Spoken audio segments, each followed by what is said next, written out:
Hey, now.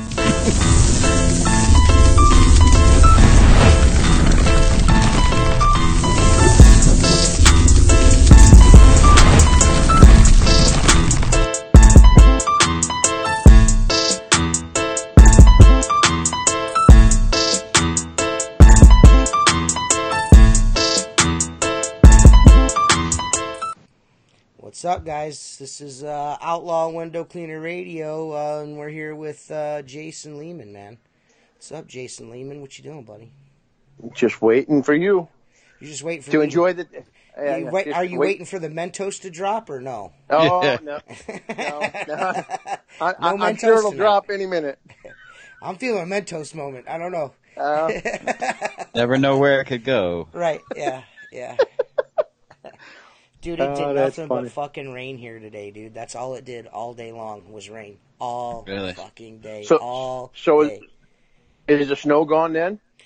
Most of it, yeah, except for the piles that have been mounded, you know. Well, then you should get out there and work. I can't. I did everything I could under the overhangs today. That's all, you know what I mean? So I'm kind of screwed on that. Yeah. Just make an attempt. Yeah, well, we went out, we did what we had to do. I had to buy a dryer today too. So this has happened the last 2 winters, around January after Christmas, after I spend all my money. Last year it was the furnace, then the refrigerator. This year it was the furnace and the dryer, and the 3 years ago it was the water heater. I had to put a new water heater in. So, and, a leaky roof. So yeah, you can do all that though, can't you? All you had to do is buy the product, right? Oh yeah. I put my own water heater in. I did. I don't fuck around like that. Yeah. I've got enough. I've got enough plumbing training to not have to worry about any of that. You know what I mean? So. Yeah. I tell you what, I did a water heater 2 years ago, and my buddy's a contractor. Goes, go over here. Don't buy that Home Depot water heater. I'll get you one through my contracting company. Just go pick it up if you need a hand putting it in. And he had called in everything, and I got there. They had the stainless steel braided lines and everything, and they had those shark bite clamps on them. Dude, I just cut the old one off. Boom, done. Thing was up and running in about 20 minutes. Gotta love it. Yeah. But I did the appliance thing last month. Washer, dryer, refrigerator, stove, and microwave, and dishwasher because it didn't match. Well, basically what happened was the washer shit the bed, and the next month the refrigerator shit the bed. So then it was like, I like this refrigerator, but it doesn't match the appliances. And I'm like, well, we really need to do the whole kitchen. And that's what we're waiting for, countertops and cabinets and everything, which is like 15 G's. So I'm like, we ain't doing that right now. So if we get the fridge, then we got to match it with the stove. And then that microwave up there looks like shit. And by the way, that new dishwasher that you paid $600 for less than a year ago, it's got to go too. So we did the whole thing, but she's happy, and that's what gets me out in the backyard into my shop. So here you go. Yeah. And, that's funny. What can you? So, Jason, how did your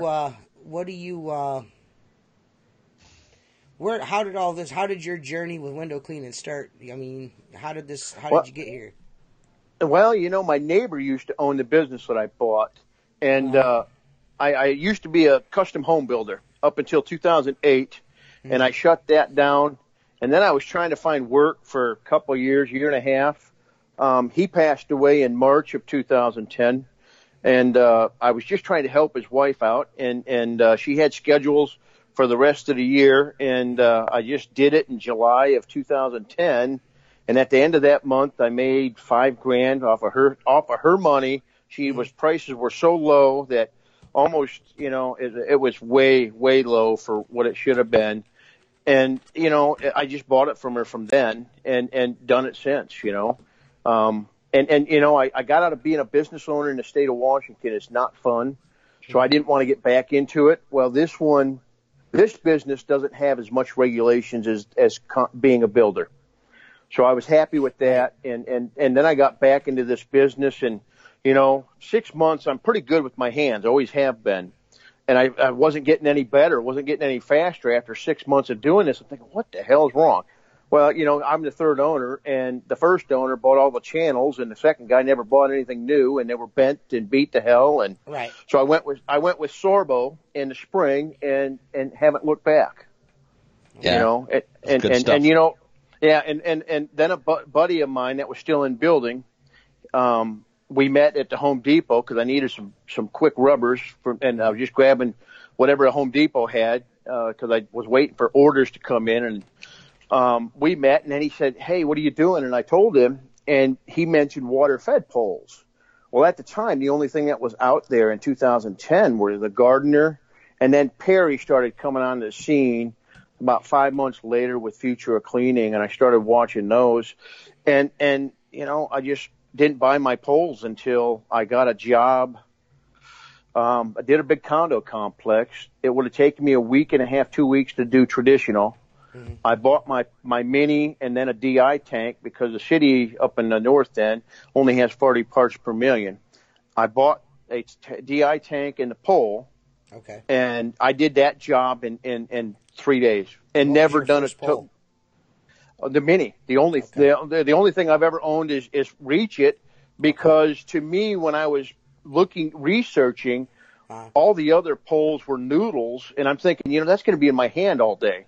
Right. And the DI tank and the RO stuff I could get that from anywhere, but the pole was my concern because I wanted to buy quality. I didn't buy cheap stuff, never have. So I bought the Reach It, and I'm almost as proficient at taking apart and putting poles together as Philip Alexander. Really? Oh well, hell yeah, because I've got sets of clamps just sitting in my van just in case something fucks up. Wow. Because I'm gonna buy new clamps for my pole because mine are beat all this shit. I'm gonna end up selling it to Lewis Coatney. I'm gonna end up putting Simpole clamps on it, trying it out, and then selling it to him. Well, you got two minis, don't you? Yeah. I got two. What generations are they? I don't know. The first one I got is from 2014, and this other one I got is from 2016. So. Okay, so here's how you tell. The first two generations have a red bottom for the inserts. Uh-huh. And then okay, so yours are newer compared to mine. I've got my minis are the red inserts. My Pro is the yellow. Uh-huh. And I bought my Pro in 2015. Actually, I didn't buy it. I did some work. I traded the work for the homeowner to buy it, so I didn't have to put it on my taxes. Oh shit, that's cool. Yeah. The first one, it may be 2014. The winter of 2014, I lost my grandmother. My grandmother passed away, and the day before she passed away, I came here to the house to check out because I used to stop here every day because I knew one day I would be living here. My grandparents decided to leave me the house. So all I'd have to do was pay it off. You know what I mean? So that's what I did. But I used to stop by and see him every day. So, I would come here because my checks would come here. I filed the business and all that shit in this address because I knew I would, once I got here, it would, that was going to be where I was going to be the rest of my life. So, I come to the house, see my grandma. She's in bed, of course, which is unusual for her. She's always out doing her thing.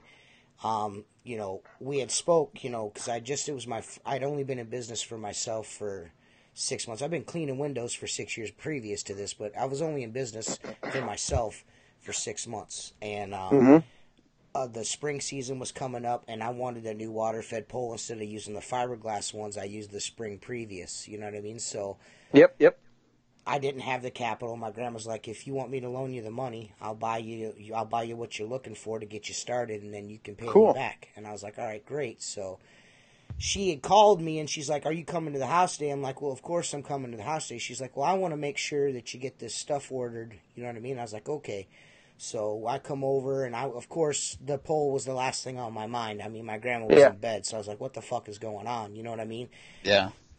So she had me fix my grandfather breakfast, and she's like, "Go fix your grandpa breakfast. He's driving me crazy." I'm like, "Okay." So I go and fix my grandfather breakfast, and I come back in there while she's eating, and she's like, "My purse is in there my change purse is in there on the table. Can you go get it?" Because she had a change purse and she had her credit cards rubber banded up in the change purse. She's like, "Go get the card." She goes, "And we're going to order what you need." I was like, "Okay." So I ordered the Reach It Mini. And got, I think I got the Mini and some Rhino Tube, and that was when the Rhino Tube was relatively new. It was just yellow. Yeah. I think it might have been. It was only out for a few months. I bought that and an extra brush, and what else? I think a couple of squeegee channels. I bought it from WCR, and it wasn't but 8 hours later I lost her. She was gone. Oh. Man, well, that's the pole you're not going to sell. Well, and I just going to say, that's where she was adamant about buying you that. That's probably what she was adamant. That's probably she wanted to make sure you got taken care of before she left. She wanted to make sure that I had what I needed to be successful, what I felt I needed to be successful, and that was. That just goes to show. Well, first of all, the type of person she was. And the type of people I was raised by, so you could kind of see where my roots are bound. You know what I mean? Those two folks, their Depression era grandfather joined the military before he was legally allowed to. You know what I mean? Lied about his age. You know what I'm saying? They worked. My grandmother worked at K-12 in Oak Ridge, Tennessee, where they enriched half the uranium for the little boy, the bomb they dropped on Nagasaki. Or Hiroshima, one of the two. She worked in that factory. I still have her radiation badges from the camp that they stayed in Oak Ridge, Tennessee. I still have those badges, and I've got letters from the president thanking them for their service to their country and all that shit. I've got a letter from my grandfather from President Kennedy. It's got an auto pen signature on it, but it's a response from his office. My grandfather that's cool. Had a hard time getting a job. When he was having a hard time finding a job after a while, because there was no jobs and shit, and sometime in the '60s, whenever he was in office, my grandfather wrote him a letter, and he actually got a response. He later ended up working at NASA Plumbrook over here in Sandusky, where one of the first fission reactors. You know what I mean? They had a test reactor, and it was pretty cool. But but that just kind of give you the idea of where. You know what I mean? Where my head's at, you know what I mean, when it comes to that gear. So I may have placed a little bit of sentimental value? A little sentimental value on top of my my like for Reach It. So, you know what I mean? So, you know what I mean? Of course. I do. It's one of those things. I tell you, my first my Mini, I bought it with tough clamps, or the red ones. That was, and then 6 months later he came out with the Rhino clamps, and now he's up to Rhino clamp 1.4, and as far as I'm concerned, they're all in need of replacement. I've always kept my stuff private with him, simply because when he was selling through WCR, I never got an answer I got an answer quicker from Perry than I did from WCR. So I always kept it personal, and I've always told him, and I've heard Mark say this about the clamps, they need to be replaced. In fact, I believe Perry had a podcast, I don't remember what that was called, last summer, with him and that other drunk buddy of his, and I believe Mark was on there and mentioned the clamps, and I said, hey, here's how I did it. I put lock washers so they didn't come unscrewed. Go to the Ace Hardware and buy those lock washers, and they work great. Yeah. I've never had an issue since, but it's just one of those things. Great poles, good poles. Just it's just those little things that he leaves untouched to go move on to the next big thing. And doesn't come back and fix the other shit. Yeah. And that's what drives me. And then why I went public is when I heard. Yeah. Well, but there goes the Mentos. Well, go ahead. I mean, you might as well get it out. Get it out, because I feel like you've been in the back. You've been not in the background, but on Facebook, you've been kind of going back and forth with the both of them. And every time you say something, they delete it. So, Yeah, I know. Say what you want to say. Yeah, well, the reason I went public was when we got on here the last time, and you and Mark were talking about the Warrior Brush, and I remember you mentioning, hey, you bulletproofed yours, and I wanted to know what you did. Mm-hmm. And then your remark was, hey, and he's always telling me when I tell him that, oh, we're too hard on our equipment. Mm. And Mark's response was, well, it's a professional grade equipment. You should be able to be hard on it. Yeah, this ain't no Harbor Freight shit. Yeah, and so when I heard that, that's what he's always been telling me since 2013, since I've owned it. And I'm thinking, I've kept this quiet for all these years, and if I'd have said something publicly, he'd have had to force himself to fix this shit. And so that's why I'm saying it. Not because I'm trying to make the guy look like an ass. He's doing that himself. Bill Jordan said, Eric Bland said he has an Eric Bland package for the Gunslinger with Reach It. Well, I can tell you this right now. That just shows you how they've gone to the bottom of the fucking well for promotion. So wait a minute. They're putting a picture of Eric Bland's package on the Gunslinger? Is that what it says? Well, they've got plenty of room.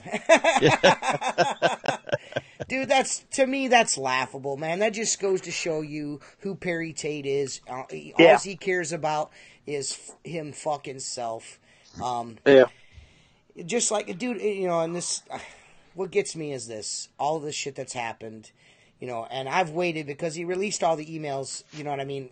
The contract with fucking the email correspondence back and forth between him and Richie. Dude, you sold 1,000 Gunslingers and offered Richie Blue $700 for it, dude. You are a piece of shit and a retard, dude. You know what I mean? Yeah. Jeez, dude. Yeah. It's so bad. Dude, seriously, he fucking made that public. You were actually going to charge this dude for R&D for shit you were wanting him to make. Yeah. I mean, you are the biggest douchebag in the history of the world. And it wasn't until someone said something about it publicly that you changed it. Yeah. Well, that video that he put out of Richie, I watched that 28-minute video of him sewing, right? Mm-hmm. And Richie went around the thing once and said, hey, it needs a double stitch. And then I brought my original one in, pre-ordered one, and I haven't used it because I bought. Do you do a lot of traditional window cleaning?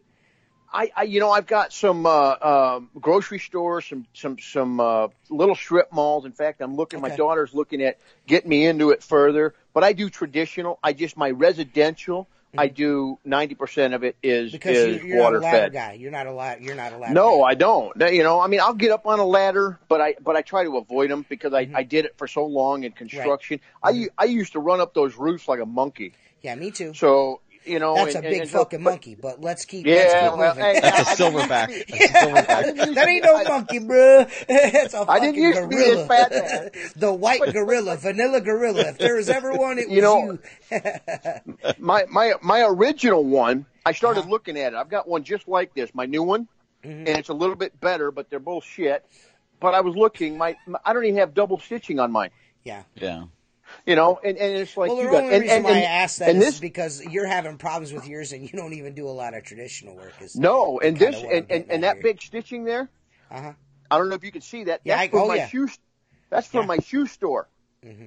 Yeah. The first day I had it, I took off my belt, and this thing was on the ground. I think, what the hell? Yeah, every one of them that I have is torn right there. Yeah, every single one. Well, they got a rivet in them now, but I feel like the rivet's going to pull through that cheap material anyway. Of course it is. The material's going to separate, and the rivet's just going to be useless at that point. Well, hey, TJ, let me ask you. I on my gunslingers, the ribbon, the band around it that holds that kind of hides a bunch of showing shit. Is yours nylon on your original? No. Is it plastic like this one is? No, it's some kind of whatever binding that he used on the test models is way better than what I don't know what it's called, but it's a completely different material. Yeah, it's a military spec binding because mine after less than 30 days the binding has torn through and just wore away like it was never there. Yeah, and that's what I was asking. Mine's a plastic, and I don't use mine that often, but mine's a plastic. But I thought that I seen in the videos of the original, they almost look like a nylon, almost like the outside of it. Is that Richie true? would be able. Yeah, Richie would be able to tell you the exact name of it. Okay. You know what I mean? But Okay. it's a higher quality than what. And I think that there was clearly from the podcast and what Perry said, there were some creative differences on, what was materials being used. You know what I'm saying? And what I'm getting, my gunslinger was sent. I sent my gunslinger, my test model, to Richie because I said I would when he gave it to me. I said, on the 11th month, I'm going to send it back to you to inspect. He's like, yeah, that's what I want you to do. He goes, and I'll have a look at it, and I'll send it back to you. If there's any problems, I'll fix them and send it back. But Cool. I sent it to him. He cleaned it up. It looks brand new because it's the first time it's ever been actually washed. It looks brand new. You know what I mean? So you gotten it back? I haven't. No, he sent me pictures. He's like, Okay. here, I inspected your gunslinger. It's doing great. It's all washed up and everything. Now go fuck yourself, is what the text message said. Mine now. Yeah. Oh, that's funny. He's like, it's on its way. Now go fuck yourself. I'm like, all right, cool, buddy. Cool. Yeah, But That's funny. he did say in the text message that the way it wore, he was pretty excited about. Because clearly I do. There was a little bit of a humau in the binding that he made that where the part where you stick your squeegees in goes into the back of the spine. There was a little bit of it pulling away. Yep. He pulled the binding off and put it back on. You know what I mean, to fix that spot right there. And it's other than that, he's like, other than that, there's nothing wrong with it. You know what I mean? There was some where I was bending it, and shit like that, but it's not leaking. It's not splashing. It doesn't need a sponge, and it's not fell apart. my experience. And I have not had the opportunity to experience a Richie Blue gunslinger. I only know what I have, which is four gunslingers. And I will say that, did you just fart, Jay? That's no, what I did. Ooh. So you've got 4 gunslingers, or you've gone through? No, I've gone through 2. I have 4. I physically but you've gone own through 4. 2 of them already. One of them I've never even put in service because it leaked right off the bat. The other 3, the American flag one, I set that aside because I love it and I don't want it to get. I know it's going to go to shit. Right. And the other 2 are both falling apart. The stitching is opening everywhere. They don't leak yet. I will say that, and I do still put a sponge in them. Which, just so people know, the sponge isn't a leak. Someone said, "Oh, mine's leaking. Put a sponge in it." It's not going to stop the leak. That stops the sloshing. Yeah. You understand? But. Right. Yep. My opinion is this, and again, I'm saying this kind of off the cuff because I've never experienced the original Richie Blue gunslinger. I would say a year and a half to 2 years it's probably going to be a lifespan for something like that if you're a window cleaner that works 5 or 6 days a week and do a lot of traditional work. Well, I'll be testing that. I'll be testing that. That's what I'm testing right now. I'm going to rock that prototype for as long as it takes. I'm getting a 1.1. Perry sent me an email. He's sending me a replacement for my pre-order. I'm getting one with the rubber foot and the rivets and the flip and all that, and the belt area and all that stuff. And that's, I'll probably try it out. Of course, I'm going to. Of course, I'm not. No, I'd run it, dude. I wouldn't give it away. I'd run it hard like you did Richie's. Treat it the same way, no bias, and see what it does. Look, I want a good product. I just don't. Yeah. Look. The one mistake that I think people are seeing here is we want the right product. And honestly, I don't care where it comes from as long as the guy that designed it is getting his due. That's what this means to me. Yeah. I want the thing to succeed. I want him to sell 100,000 of them. But I also expect that what I'm getting is what was designed. Mm-hmm. Yeah. Okay? That's what I want out of it. Just the fact that Perry Tate, has got an Eric Bland fucking edition. It's laughable to me. That is, if there's any truth to that, that is fucking laughable, dude. Anyone that knows what's gone on, transpired in the last year, especially between those two, and now there's an Eric Bland edition fucking guns. Dude, it's just laughable. It's fun. It's hilarious. It's hilarious, dude. It's hilarious. It's hilarious. Yeah. I don't give a shit one way or another. To be quite honest with you, I don't care. That's great. I'm happy for the both of them. I think they deserve each other. They're both fucking wild imaginations and think way more highly of themselves than they actually are as people. So, yeah. you know what I mean? Yeah. They're perfect for each other. You know what I mean? Yeah. And Eric will drag him further down into the depths, and Perry will drag Eric down with him, and it'll be the perfect thing for the both of them. So, Yeah. It couldn't be a better match made. Yeah, so we're getting rid of two idiots with one stone. That's hate speech. Got it. Somebody's going to report that. Yeah, well, somebody asked me, I said the only way I could make any comments on improvements of the original or the gunslinger is if Richie were able to make me one and I could test Richie's out. But I said something to Perry and I have not heard anything back. He won't. Yeah. He's not allowed to do that. I know that. Yeah. That's what Richie has told me. He's I'd love to buy one and have him make one for me, but I know that's not going to happen. Yeah, it's not but again, it's disgusting that he hasn't built anything that resembles the first. And you mentioned those changes. Did Richie Blue authorize those changes? No, I don't even. That's my issue. I don't think even Richie's approved the fact to have Eric Bland fucking market his product for him. I mean, that's just fucking ridiculous.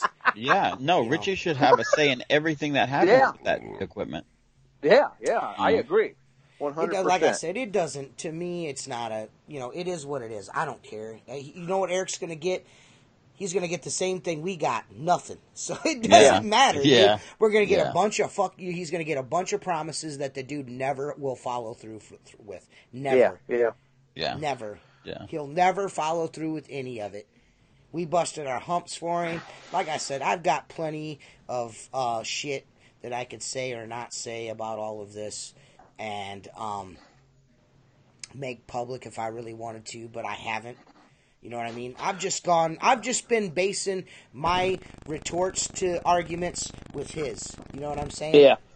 And that's all I've ever done was respond to his I'm just responding. stupidity. So every point that they bring up, and they, if Lee makes another ridiculous fucking article like he did, I'll make dude look like a retard. Again. Yeah, I know. Yeah. So. Yeah, I know Jason went after that, and I did too, because I'm like, wait a minute. You're filling in pieces to the puzzle that you have no clue what you're saying. You have no clue. This is all based on your opinion, so it's not factual. You're just stating what you think. You can't tell me what my experience was. You weren't there for it. And or TJ's or anyone else's that has the same issue. Right. Like I said, it's all their timeline is messed up on all that stuff, dude, to be honest with you. I mean, Perry knows for a fact that he came to us. I mean, he was like, what I need is controversy. I got him saying it. You know what I mean? Yeah. And we did that to hype his product. You know what I'm saying? We did that to hype his product. And then he turns around and was like, then he come out the window cleaning salvation, the savior of window cleaning. He wants everybody to get along. So which is it? Are we to get along with these guys, or are we not to get along with these guys? So Perry can be the peacemaker, but we're not allowed to be on both sides of the fence. So in order to do a good podcast and open ourselves up to the other side, there's 5,000 members in that group. You know what I mean? That's 3,000 that don't know what we're talking about over here. You know what I'm saying? Yeah. What group are we talking about? The pro window cleaning group, not us, not being members over there, and keeping this division up. Listen, I've said from the very beginning, you can go back and look because it's all on audio and video. I've said from the very beginning, my problems with those dudes are because of fucking Tim and Tim's channel. I never said nothing about them dudes until Tim's channel got yanked down. Then I went hard body karate. There was a reason for it. You know what I'm saying? Yeah. Chris sent me my refund, so any beef I had with him was gone. You know what I mean? He sent me a refund, So what can I do? Yeah. I've never had a beef with any of them. It's just that they all of a sudden kicked. Yeah. Well, they kicked me off because I was voicing my opinion on my decision to buy that product. I think I'm not an idiot. I made an educated decision. Right. It was and if Philip would have advertised better, I'd have probably bought Simpol. Yeah. It's just one of those. He's not really good at advertising, but I think. Well, let's be real. I mean, Simpole's come to light through all this controversy. Yeah. Because everybody knew it was kind of out there in the background, but I mean, not that I don't pay attention to Phil, but it's just not in your face the way, Reach It is the marketing is there, and it's there again, and it's there again. And then they tie in with the controversy because bad publicity is better than no publicity at all. It drags people's attention. So, and that part of it is genius. But when you only have yourself to distribute your stuff, what other choice do you have? No one else is touching that equipment, Yeah, and I agree. Like I said, Phil has mentioned that, and I said, Phil, when I started my research in 2010 until I bought in 2013, not one lick have I found research on Simpole. Look, the big issue I have is this, and TJ knows this, the comparison to Apple, and I've heard it several times, but it wasn't until TJ said something that I go, wait a minute, you're right, he believes that. Now, here's a comparison. Unger or Sorbo will make a squeegee handle. Yep. Okay? And that handle goes to market, and guess what? It's fucking dead nuts. You don't want it to change. Now, 3 years later, they'll add, a loop on it so that high-rise guy can tie a lanyard to it.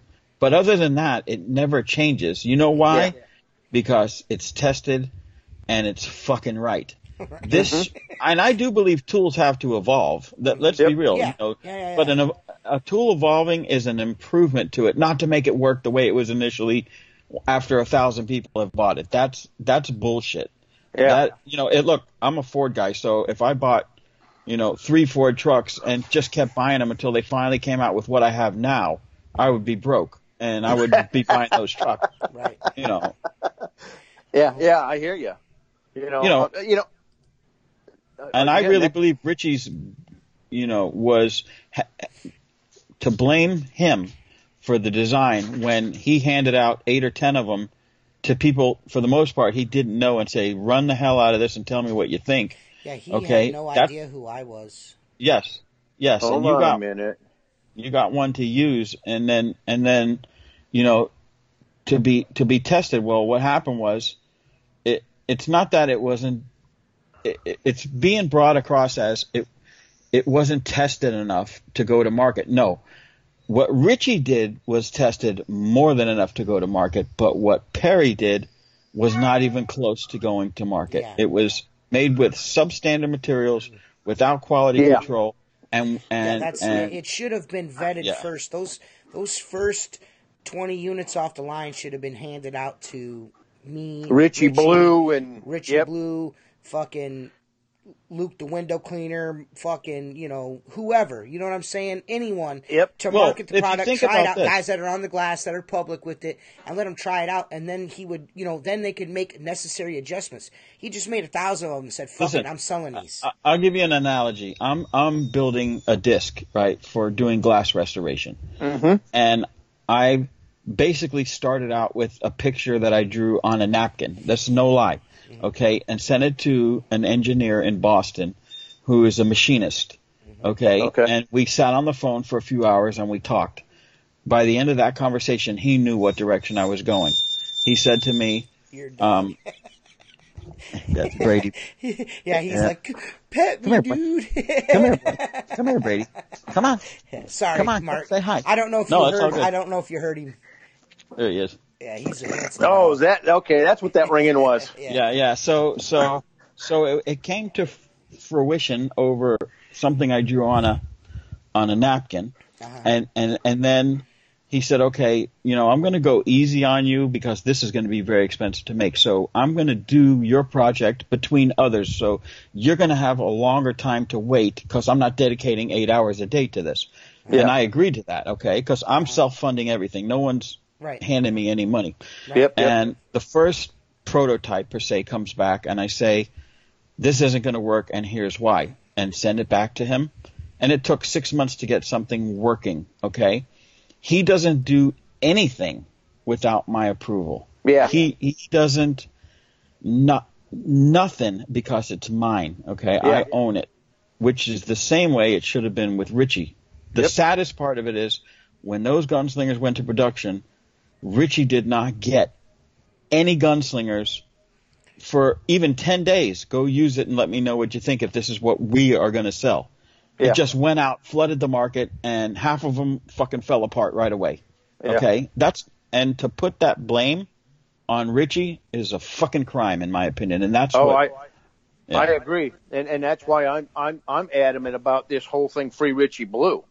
You know, this is not that Perry over time will get it right, but he shouldn't have taken people's money if he wasn't going to build it right the first damn time. Yeah. You know, that's the issue I have. And he does this, I mean, just like the Warrior brush. That's supposed to be window weapon. Window weapon, yeah. Well, window weapon, yeah. That's supposed to be a reiteration of the bronze brush. Yes. Which my insert for that one broke also. I had to buy a second insert, so that brush cost me $300. And the other brush has cost me $350 so far. Right. You know, now that being said, I've made, you know, probably 30 or 40 grand with it. Yeah. I'm not complaining about the money I've made. Yeah. But, you know, the fact that you spend that kind of money on a product that is still being beta tested is bullshit to me. Yeah. You know, okay, if you want us to beta let's just put it this way, like in my case, I tried out the bronze brush. It was fucking dope. So the following season, I bought 2 more just so I'd have backups. I would have done the same thing with the window weapon. You know what I mean? But considering the fact that when you made the bronze brush, you got customer feedback, you said you were going to change the way the brush was put together, because anyone that's taken apart a constructor brush knows what the fuck I'm talking about. It is a pain in the fucking ass. There needs to be some kind of set screw or a nut. The Phillips screw, the sheet metal screw that's this fucking big, that screws into, that is the biggest hunk of shit travesty in the world. You know, and he said he was going to fix that, and he didn't. He never fixed that. Let me say something here that I just remembered. When I got that brush, Perry had come over and met with me about some glass restoration, and I still have the first one that came over here. And as I build shit, I'm looking at this thing going, that, you know, this is kind of cool because you can change the bristles in and out. And I told him, you know, I don't think the average person wants to buy this in kit form and assemble it. And he says, what he said was they were gonna initially sell them all in kit form so you can custom the way you want. Yep. But they were also having a program where veterans were assembling them to provide jobs in the United States for veterans. I don't think that ever happened. Okay. But I knew after I did one time of changing some bristles, okay, that this isn't for the average. This isn't even for me, because I'm going to throw this thing in the backyard and let the dogs play with it.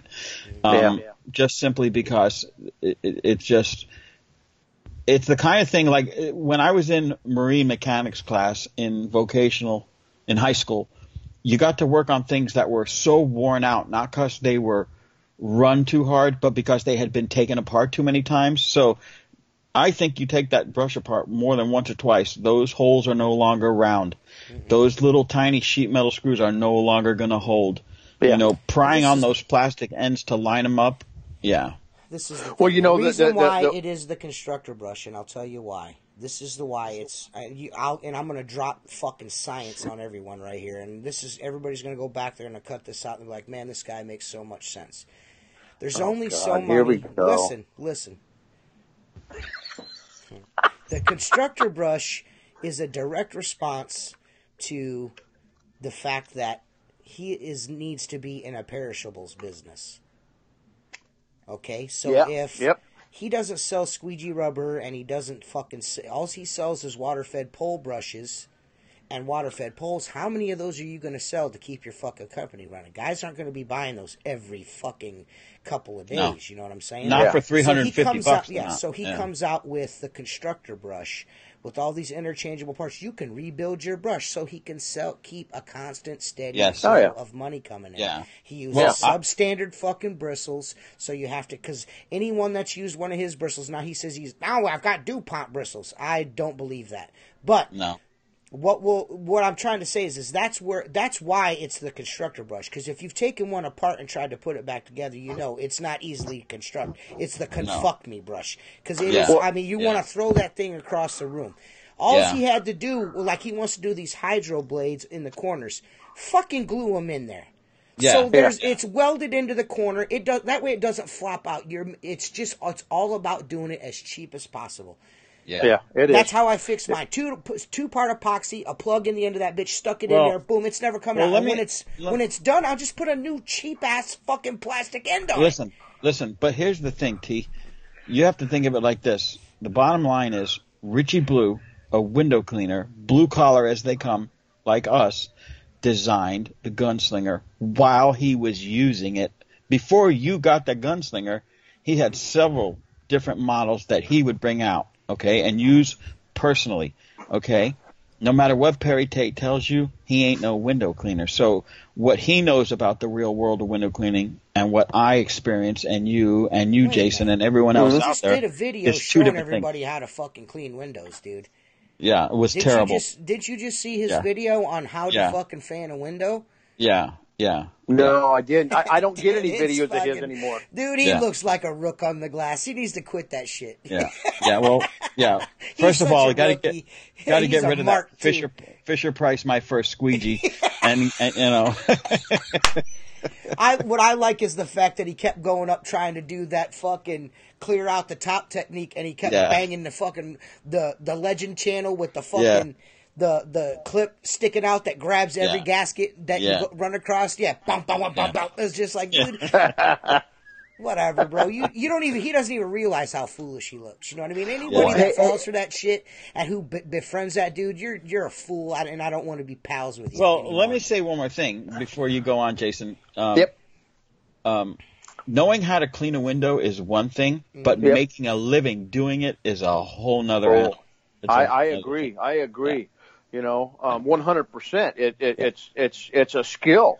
Just like I used to build custom homes. I didn't realize when I built custom homes, I just assumed homeowners cleaned their own damn windows. Mm-hmm. Yeah. Little did I know. Now I'm cleaning those $1 million mansions that I built. Yeah. Because the homeowners got the money. Well, I charge accordingly too. Right. But, it's a skill that a lot of people don't understand. But it's just one of those things. But hey, the fix on your end pieces, on your end caps. Okay. Put your brush together. Here's what I do when I'm putting new bristles in the end cap. I automatically take off a 1/4 inch because he cuts them too fucking long.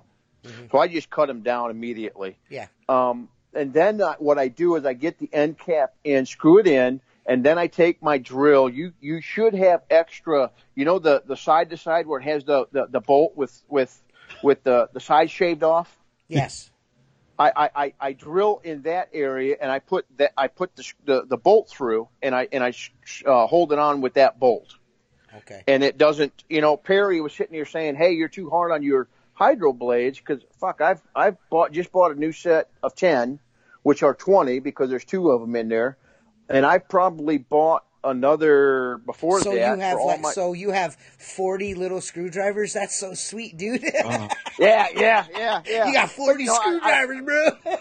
I probably not spend the money on those stupid ass little screwdrivers and just put 2 bolts I can tell on you that this fucking thing. I have more of those little Ziploc bags with shit in it that I have no idea what it is in my shipping container than I do in my fucking kitchen. Yeah. Here. Well, those bolts for the side to side should be in every one of those packages, so your end caps can be drilled and then put that in there and then put the bolt in there and it holds it great. Yes. Yeah. Yes. And it won't. The funny thing about it is the hydro blades break at the where the hose connects because what happens is when you're hitting against the end cap and the screw's loose, it makes bumps, that. Yeah. Yep, and it loosens that hose up. You can't tell that fucking dude nothing. You can't tell him nothing. You can't tell that arrogant fucker nothing. I know, but I've told him how to fix it, and so has that somebody else.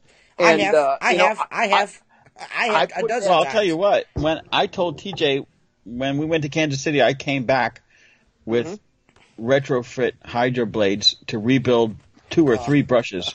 And, dude, I'm sitting at my kitchen table. I got the TV on the background. Yeah. Well, he called me. Mark called me in a fit of rage. Yeah. Listen, I go, there is no way this Hydro blade's going in there. I sprayed Pam cooking spray because I didn't want to go out to my shop and get silicone spray. I sprayed Pam cooking spray on the track, the aluminum track, and then on the plastic thing. And I start to gently push it in. I get it halfway in, and it goes snap. And I'm like, you know what? It reminded me of when I was a kid, I used to build models. But the models from my generation were the good ones that you could glue together and you actually play with them other than that snap together bullshit. Right. And then you always have that tree of plastic left over with a couple parts. That's what it looked like. I'm like, I can't pay $200 for something that I could get out of a Cracker Jack box. That's the problem I have with it. Okay. Well, I like the idea. I like the design, but spend a little money on resin and make a rinse bar that's not made paper thin. It's just not going to work. No. And, you know, the fix to that, on that aluminum channel, take some pliers and just open it up. I did. But I opened it up from the end, and then the end caps fit in sloppy. Yeah, you got I know. to bend them back. Yeah, I know. Well, it's the same thing with, like, people, like, everyone was bitching about the fact that one nozzle that sticks out in the middle of the brush next to the swivel, your hose always popping off of it. And that was such an easy fix at the factory, just to put a fucking clamp on it. You got a clamp everywhere else but right there. Yeah. And the reason why there's not a clamp on that is because if you clamp that hose on there, it sticks up in the box. It was for packaging. Yeah. If you look, they could just deliberately left that off of there, because once you connect that on there, the box doesn't shut right. Oh, them dumb bastards. That's what it looks like to me. There's no other reason why not to clamp that joint, because that's where all your pressure's coming from. You know what I'm saying? That's what, you know what I mean? If you don't have a quick connect at the top, which is another thing, but if you have a quick connect there at the top of your pole to hook your brush into that, and then your feed hose to that. The jumper line, That jumper line, there's going to be a lot of force there. But even if you do that, it's still just going side to side. If you twist it wrong, it'll work itself off over time. Yeah. So, you know, of course, just super glue it on. But the point is it's stupid shit like that could be easily fixed that isn't fixed. It's stupid. Hey, now my question to you is, getting off this brush, you've got the RHG 18 and 12, right?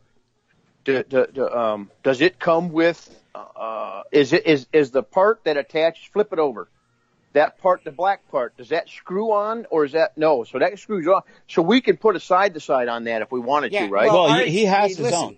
He's got his own. Okay, Mark, you tell him about it, because you have one, don't you, Mark? Yeah, tell him about it, Mark. I'm going to go get the complete system. It's sitting on my front porch. I'll be right back. Give me 10 seconds. Okay, cool. Yeah, okay. Well, you're fine. But yeah, so dude, have you used that? I have not gotten to use this yet, no. Okay. That's the weather's just not been favorable. So. Yeah. And that's the way it is for me. I've got plenty of work to do. I just haven't been able to do it because of the weather. Yeah. You know, with rain and all that and stuff. So I can just tell one of those you things. Instantly, though, I can tell you, you've never used one of these. I can tell you instantly. No, I have. The bristle quality is fucking not even close, dude. It's not even light years away, dude. And just the amount, it's even the bore. This is a hybrid, so this got bore in the center. Yeah. The only other brush. I can't wait to try it out. The only other brushes I have, other than the constructor brush, is the Unger, the green one.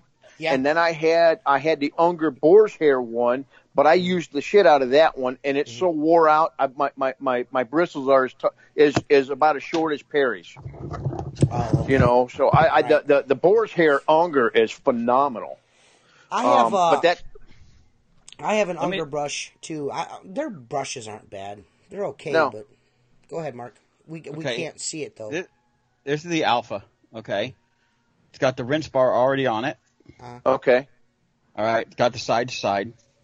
What's that made out of? Everything. This rinse bar is plastic. I got both aluminum and plastic. Okay. Okay. So this is the way it comes, and he also sends you this, which is very simple.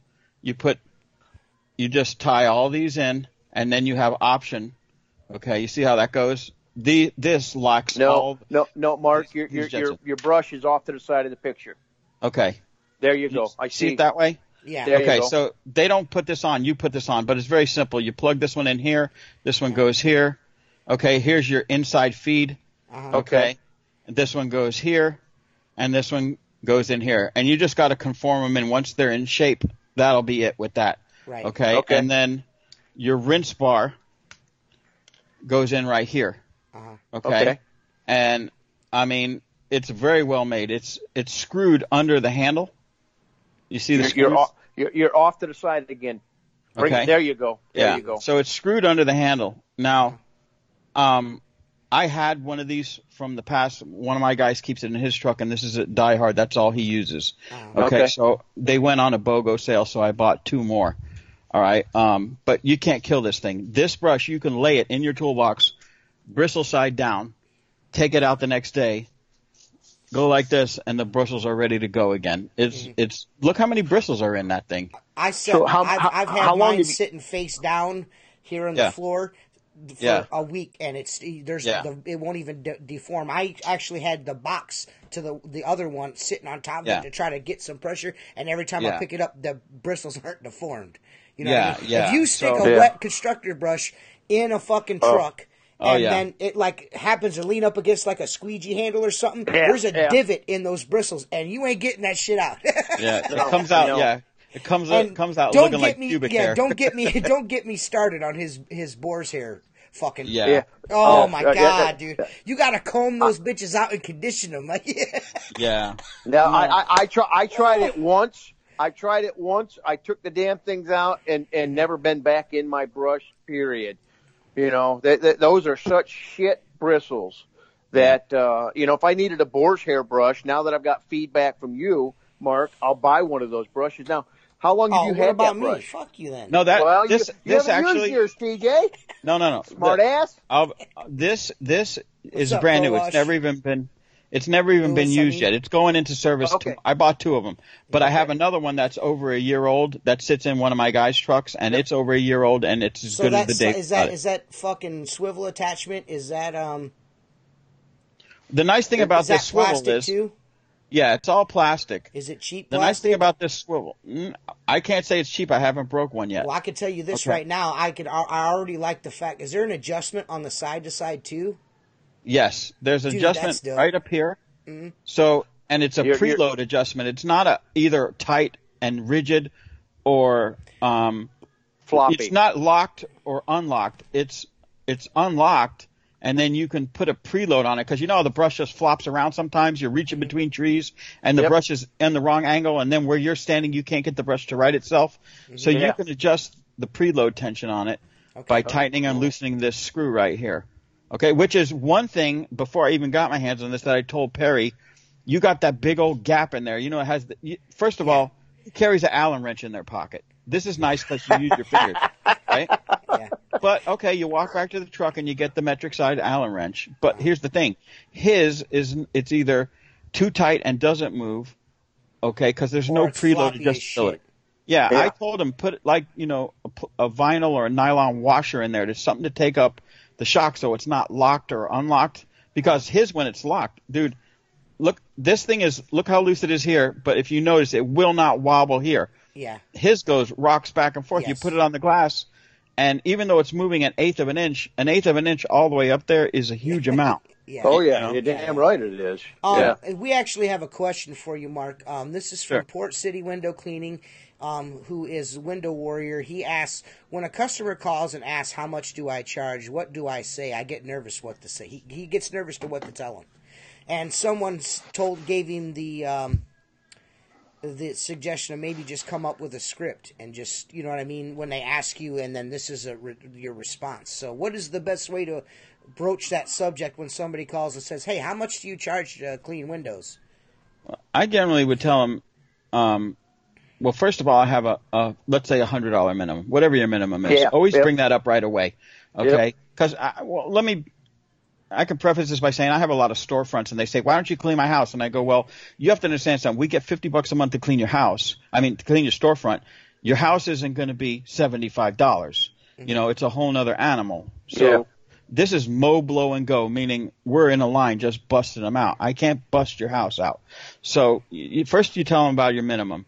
Walk the property, this and that. I don't really do window counts per se, and I think majority of guys do. I'll do window drops on high-rise, but on window count, I basically figure out how long it's going to take me or whoever's doing it, and then squeeze.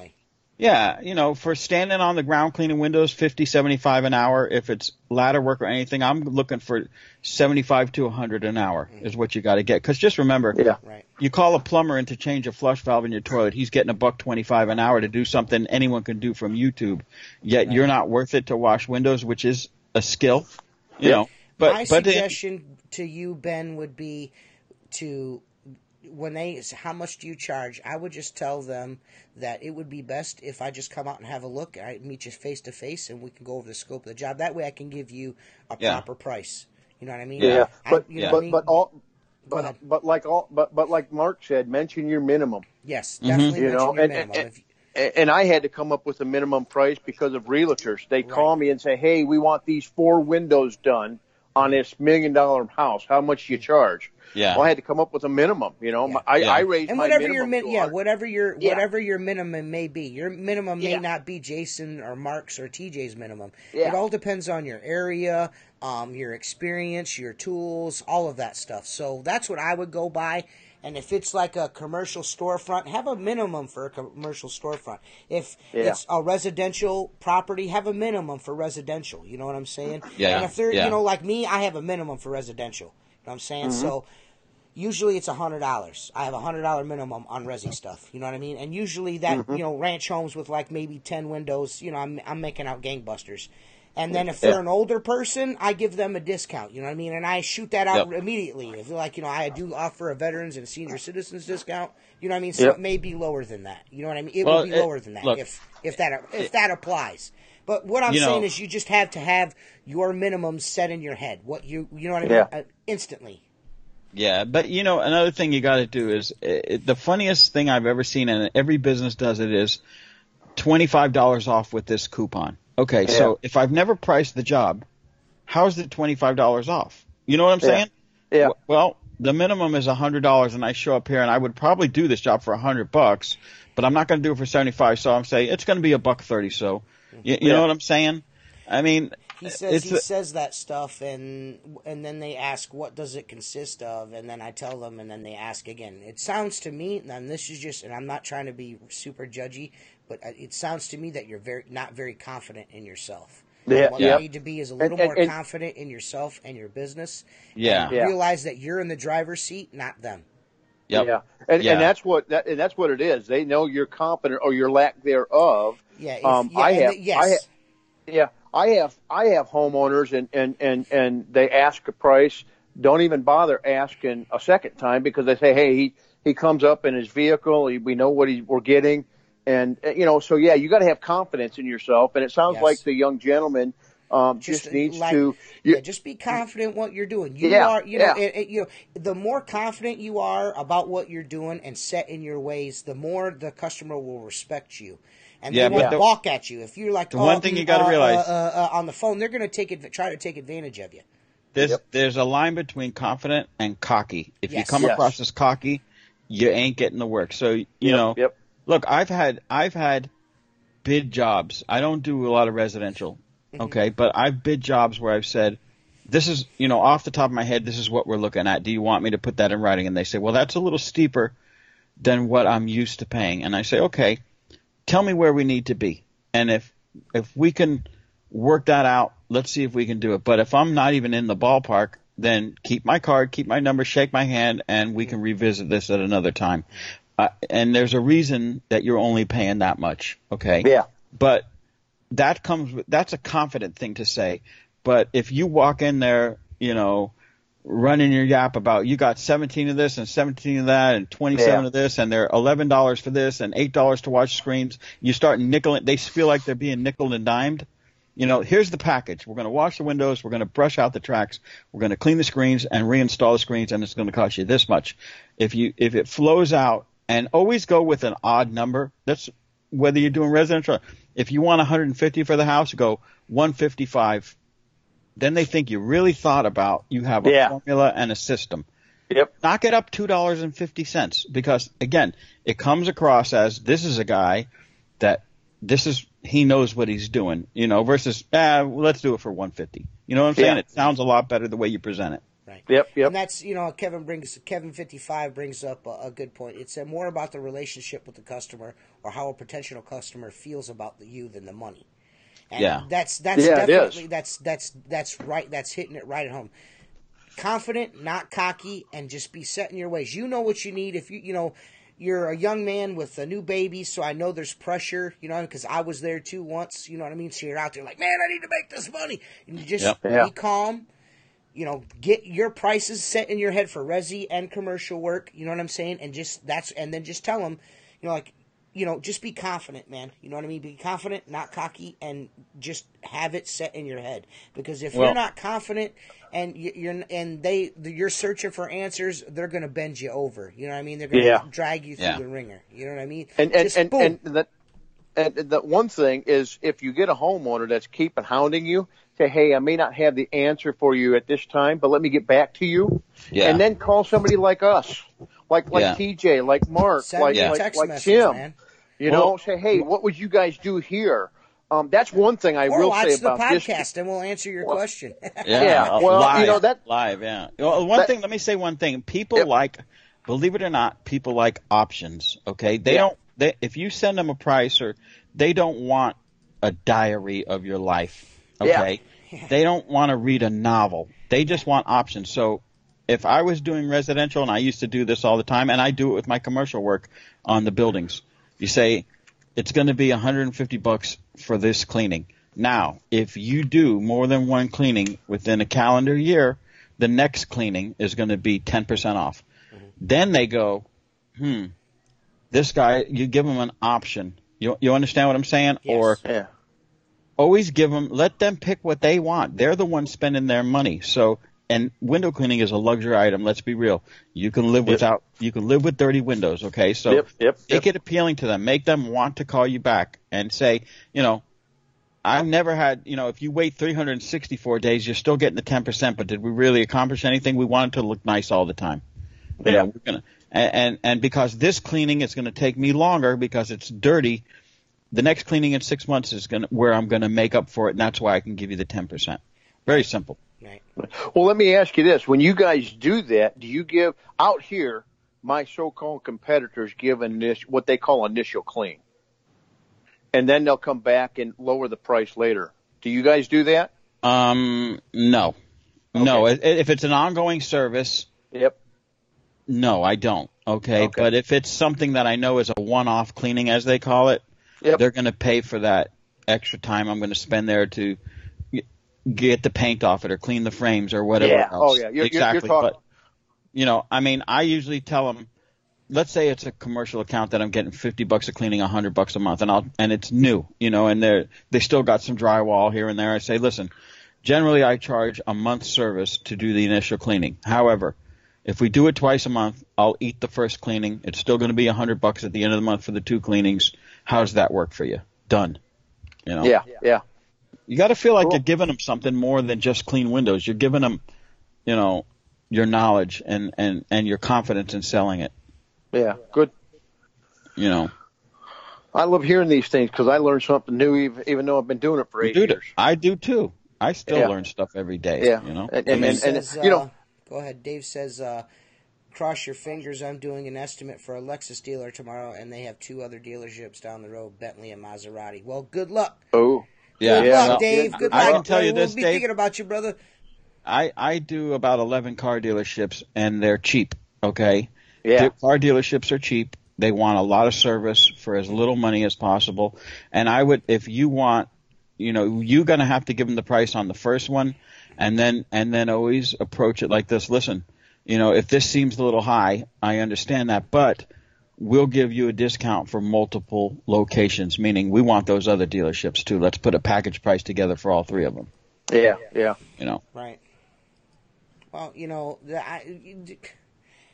really, you just got to have your fucking You just got to have your spiel down, man. You know what I mean? Yeah. And hey, we were all there. We were all there when we first started. Yeah. Oh, yeah. Yeah. Without a doubt. You know, when I first started going and talking to guys on estimates, dude, I was fucking a mess. You know what I mean? Yeah. One of my very first jobs that I ever bid by myself was that giant. I'm sure you guys have seen pictures if you follow my Facebook and shit like that, but you've seen pictures of that giant retirement home that I do, that 3-story retirement home. That I do. Yeah, it's a big job. That was my first job I ever bid on my own. Yeah, wow. That's intimidating. Isn't it intimidating? Very intimidating. I turned the price into the dude, and he's like, "That's a little low." And I'm like, "Really?" And he's like, "Yeah." He goes, "Because I want it done inside and out." And I'm like, "Shit," you know what I mean? And I'm like, "Well, then double it." And he's like, "Sure," you know what I mean? And I didn't think about it. I just fired it right off. I was like, "Well, then double it, and I'll do it for double." And he's like, "Okay." So. You know, that's a very lucrative job for me. I do it once a year outside and then once a year inside and out. I'm doing the caulk abatement this winter on it, recalking all the windows and shit. Cool. Being confident is key. Have your insurance in place and just do a good job and talk to people. You know what I mean? Just be confident, be nice, and sell yourself. You know what I mean? That's the main thing in this whole window cleaning thing is you got to sell yourself and do a quality job because they want perceived value. Even if you know better, the customer wants that perceived value. You know what I mean? Like I wipe the tracks down. You know what I mean? Yep. A lot of guys are like, try to nickel and dime you like, it's another $2 for me to clean each windowsill and all that dumb shit. Just I wipe the windowsills down. Now, if they're like, if you get into a situation where the tracks are like got a half inch of shit in them, then you got to charge them for it. You got to tell them that. Yeah. But wiping a screen down before you put it on is not going to kill you. No. I'm not saying wash the screen, but wiping the screen off and the sill down and wiping the framework down, it's not going to kill you.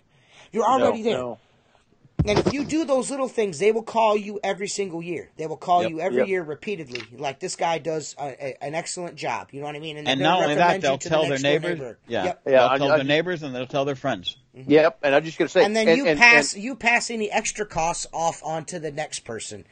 Yep. Yeah. You know what I mean? That's how this works. That's how your prices go up. Is you creep that price up on the next guy. You know, like you got this Wendy's, you go get the fucking Burger King next door, you charge them a little bit more than you charge your, you know, that's how you build your business up and build your numbers up is by doing it that way. You know what I mean? And there's nothing wrong. Like I'll do this 3-story Burger King for $750. You know what I mean? People are going to be like, dude, no way, bro. You know what I mean? Well, and there's also nothing wrong. You go to someone's house, you give them a price, they accept it. Clean the house, make them happy, and then give them 10 business cards and say, you know what? For every friend, relative, neighbor you get me, I'll give you 10% off your next cleaning.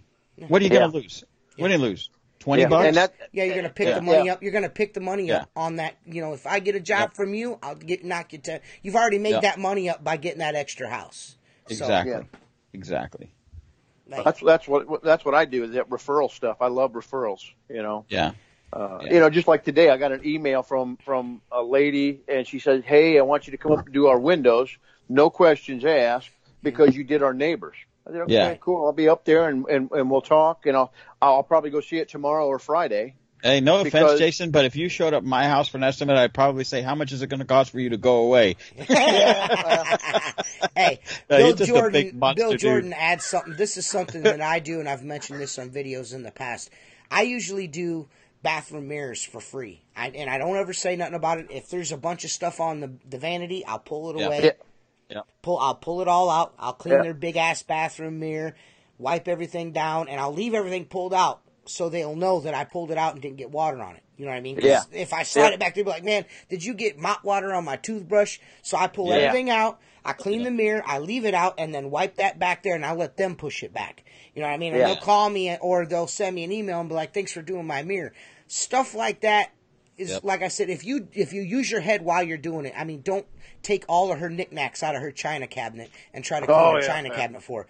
I'm just saying, like, maybe a bathroom mirror or something like that they wouldn't expect and they're not asking you to do, they will appreciate that. You know what I mean? Yeah. Let me say one more thing.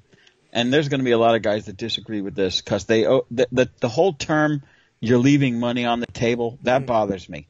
It bothers me if someone came to my house and said it's going to be $150 to wash your windows, and by the time he's rolling out of there, he just took $400 from me. Now, granted, he did the gutters, he did whatever else. Mm-hmm. Okay, I'm not saying don't leave money on the table. What I am saying is do what you're supposed to do for the money you agreed, and then you say to him, hey, the gutters look pretty bad. How about next time around for another $100? I'll clean your gutters, because then it's only another $100. But right. when you come in there and shake someone down, and they go, "I'm going to get my windows cleaned for $150," next thing you know, they're stroking a check for $400, and you're smiling. Because you got you're them smiling, for the and you're the asshole that goes to the bank and casts a check in your business name, and then puts it on your bed and takes a picture on Facebook that you're because you have three $100 bills folded in with some singles, thinking you're a badass. You're a fool. You're a fool. V-Cash, it's not about, listen, man, it's not about free everything. It's about working within reason. You know what I'm saying? It's working within reason. If you go and you bid somebody's house to clean their windows, and they're like, well, all right, you agree on the price. I'm not saying you should wash and scrub their windows down and squirt out the window tracks down. What I'm saying is if you clean the windows and they don't want their screens cleaned, it's not going to hurt you to run your wet fucking sill rag over that screen to get the cobwebs off before you stick that screen on a fucking clean window. You know what I mean? I'm going to ask a residential question. Maybe one of the two can answer it. So I have a question for you. Is there any benefit to going to every single window and steel wooling it for about 20 minutes, then wipe it, then soap it, then squeegee it, then wipe it, and move to the next? So when someone tells me I'm getting $10 a window, well, you better be for what you're doing over there. Listen, you know what I do to windows? I do what Windows. What's up, Henry? What I do to windows is what they need, and that's why I go and look at the job. If I get a window cleaning job where the windows haven't been touched in 10 fucking years, they're kind of gray, I'm going to tell them straight away, listen, your windows are beat. I'm going to have to wash, scrape, buff, clean these windows to get them to look good again. It's going to be a little bit more this time. You know what I mean? I can't, but I'm not, some guys will pop a screen and they will, whether it needs it or not, do every one of those steps. You know what I'm saying? Like, I'm buff it out with steel wool, then wash it, then scrape it, then buff it out again. It's just wash the fucking window. Just do whatever it takes to get it a good view. You don't have to do that shit every single time. Well, hey, Mark, to answer your questions, when I'm doing windows for everyday people like you and I, my prices are pretty reasonable. But when I live on an island that's 2 hours north of Seattle, and there's a lot of summer homes, and these people that have the summer homes, I mean, they're $1 million homes. Yeah. So they're not looking for. I do get $10 a window, but it's because of the area I'm in. Yeah. Not because of anything. My wife, she'll go to a bid with me and she'll say, "What do you think this house is worth?" And without looking at and going around and checking things out, I said, "Oh, probably $700-800." She's looks, "How are you going to get that?" And I said, "Well, these wealthy people have a different mindset. They don't go cheap, but they don't, they want a reasonable price, but they don't want to be gouged. And if you underbid it, they're not going to use you simply because they think you're going to screw their windows up, Yeah. So I charge $100 a man hour residential on everything. And that's what I do. I make $100 an hour, 150. And that's per man. So if I pull up to a house that's going to take me by myself 2 hours, it's $200. If it's going to take me and the other guy 2 hours to do, it's going to be $200. You know what I mean? You know what I mean? Yep. So and if it's only going to take us a half hour, it'll be $50. You know what I'm saying? I mean, you got to adjust your price. Guys are like, well, that doesn't make sense. Well, great. I'm glad it doesn't make sense to you, but you can break it down. You can add, subtract, right? Because if you can't add and subtract, then I don't know what to tell you. You know what I mean? Well, if two dudes are doing a ranch house, you pull up on the job, you've done a bunch of storefront work, you're going to do this old lady's condo, and there's 4 fucking windows. You know what I mean? Just price accordingly. It's not very hard. You know what I mean? Yeah. No. Yeah. Well, usually I do old lady's windows for $60. That's usually what I do them for. You know what I mean? Yeah. Regular condo size, little old lady condo, $60 inside and out. I'm there fucking maybe 30, 40 minutes, you know what I mean? And that's only because I'm talking to her, because she ain't talked to nobody in probably 2-3 days. Her kids ain't called her. The grandkids ain't been over in 2 months. You know what I mean? And she wants me to reach the can of tomato soup on the top shelf. Yeah. You know? Yeah. Can you bend over and pick up your rag one more time, hon? Yeah. Yeah, for Oh, sure. good Lord. Dude, listen, I enjoyed talking with old folks, man. That's my favorite thing to do. You know what I mean? And, you know, they will tell their friend that this, you know, they'll see the bald-headed, tattooed guy, you know, with the tattooed sleeves, and they're like, one lady, I told a story, you know, one lady, I've been to her house a bunch of times, but it was wintertime or cold out. She never saw the tattoos. I went back in the summer. She called me, want me to do her windows in the summer. She wouldn't let me in the fucking house. She looked at me through the fucking crack in the door. She's like, who are you? I was like, it's me, TJ, Terry from Clearviews. And she's like, oh, I didn't know you were all painted up like that. You know what you know what I'm saying? Oh, that's funny. But you know, that goes to show you how immediately people they will judge you by the way you look. You know what I mean? Immediately. Yeah. You know what I mean? Oh, Even though I've been in her house a dozen times and I'm a sweetheart, she just didn't have her glasses on. You know what I mean? Yeah. She's like, oh, I ain't letting that motherfucker in here. You know? Now come over here, T, while I flip the gristle. Right.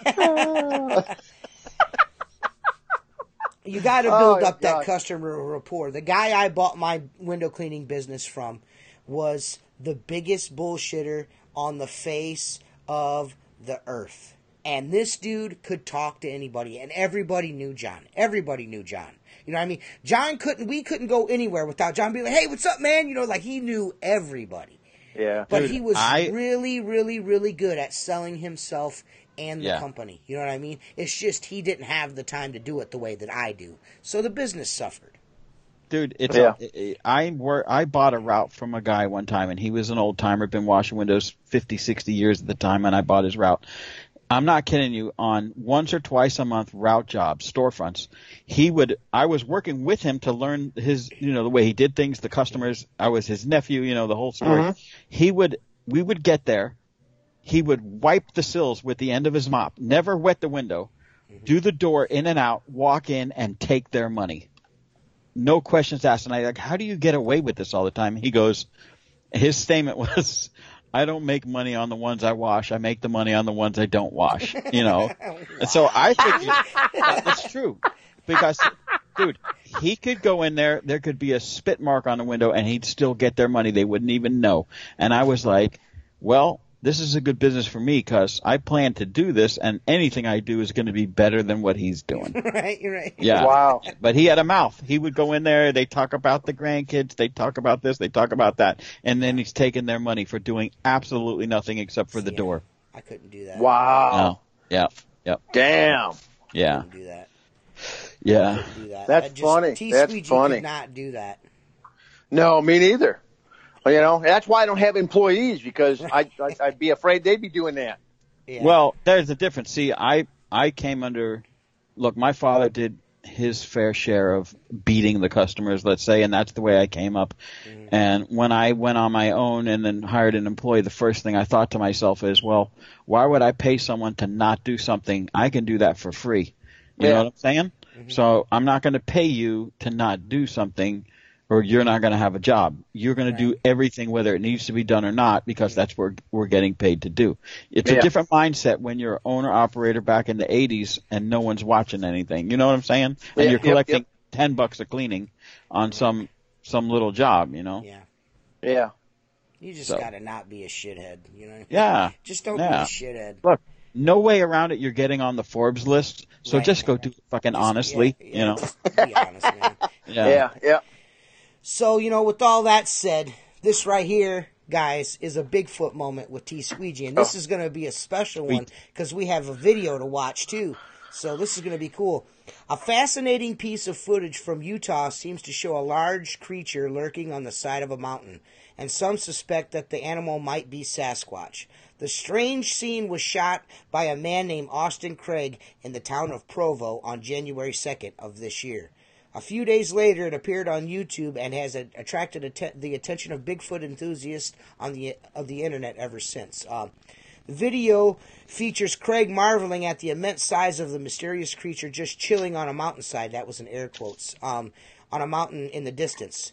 Although the oddity is rather unclear and interpretable, I don't know what the fuck, I may or may not have pronounced that properly, I don't know. There's a moment during the footage when it looks as if the creature is walking on two legs. When asked if it could be a human, Craig expressed skepticism about this possibility, noticing that it was at a rather far distance, a point on the mountain, so and it still looked really big, you know, but it's still unclear what the creature was. But I'm going to play the video now for everybody, and we'll see what everyone else thinks about it. But so here goes the video footage.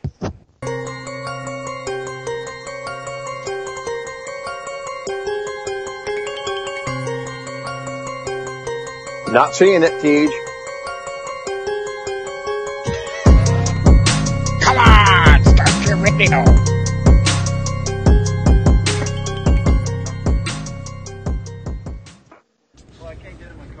Oh, I gotta leave first, but one. I'm gonna get. You can. No, you'll be fine. I'm just gonna get more footage of the Sasquatch.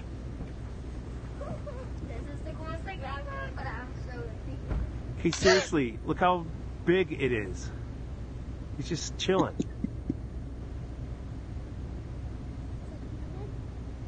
I don't think it is a human. It's a Sasquatch. Because look, he's on the mountain, way far back on the mountain. But look how huge he is. Okay, so now we drove way down the hill, and look how big that person still is, all the way up on that mountain.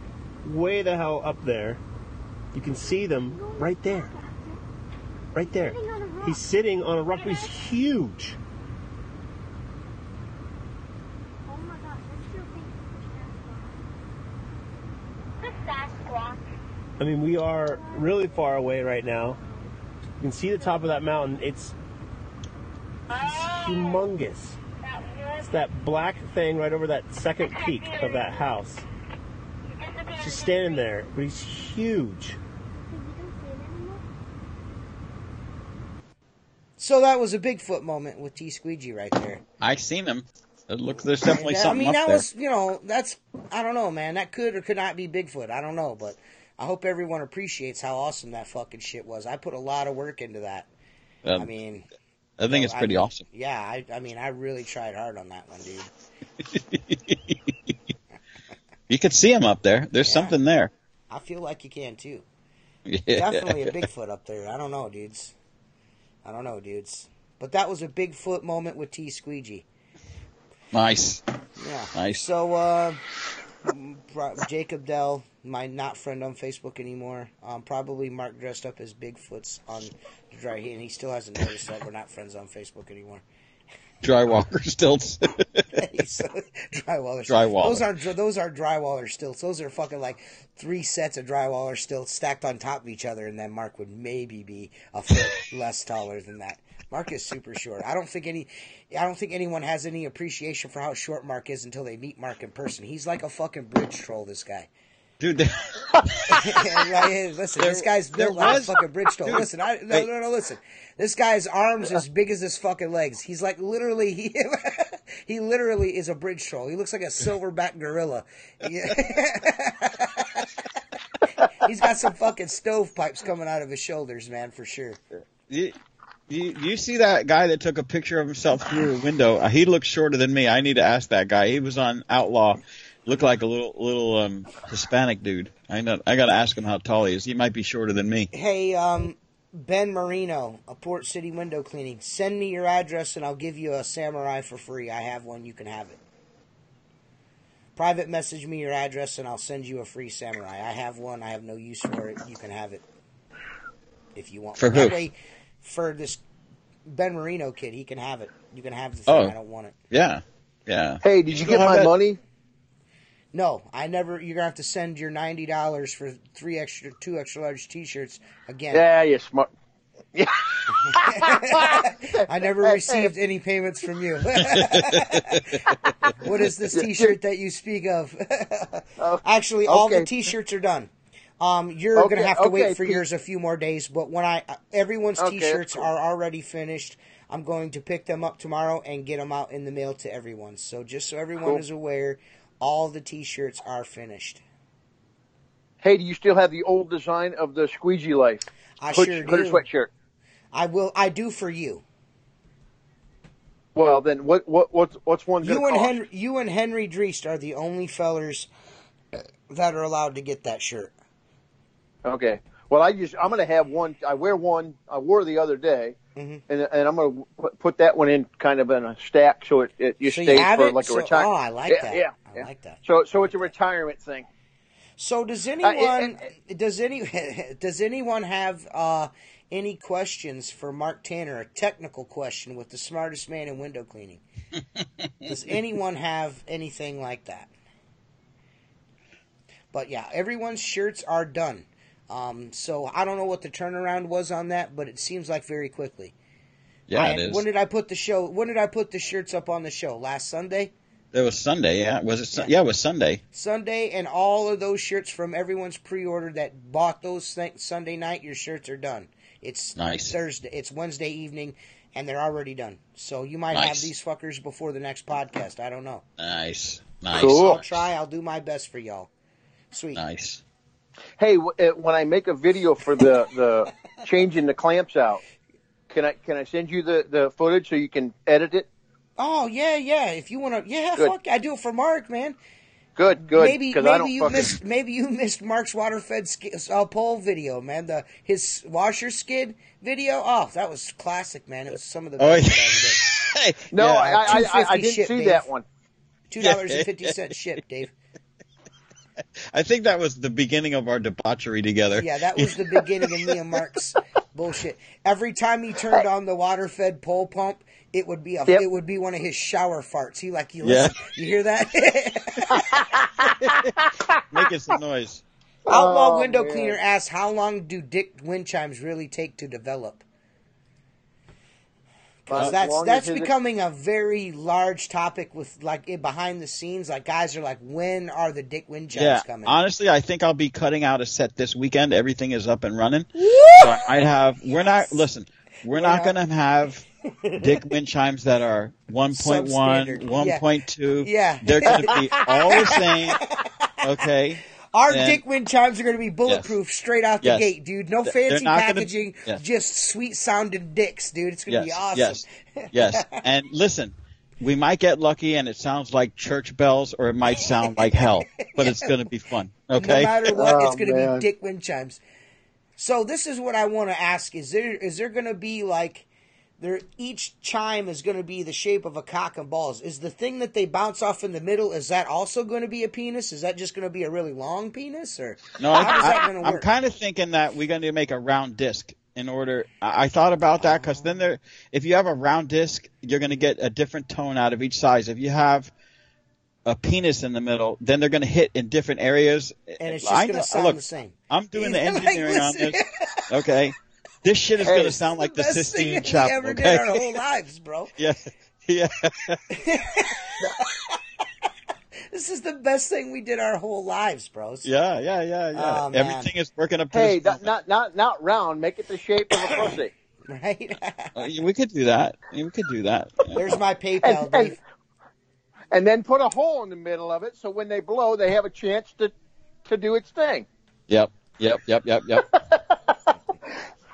So Don't forget, guys, funny. go to windowmagicsupply.com, man. Check that shit out, dude. You guys will really dig this lady. She's awesome. Hey, do they sell Tim's the? likes technical shit. Yeah, we got technical shit going on with the dick wind chimes.